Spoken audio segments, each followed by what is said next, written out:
Kung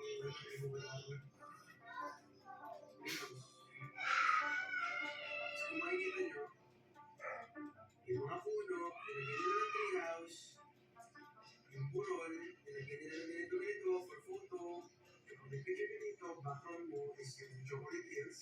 Kaso, for you to get the chocolate hills background, nagtayo din sila sa mismo chocolate hills.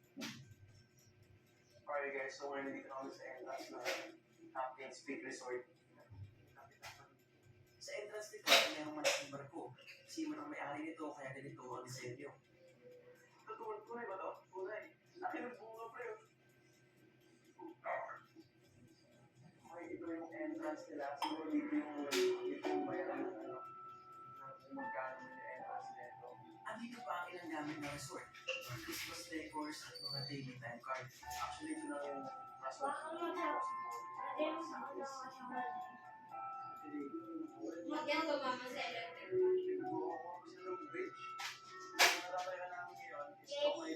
ko mama. Ang target ko ay meron dito siguro dati ay mga nakatirang isda. May mga ginawa na sila ng mga this one is a deer. Ako. Tingnan ko na lang maligo na. Hindi ko na kinukuha. Tapos, inayos nila ako pa. Pero sa akin ba natin? Hindi ko alam.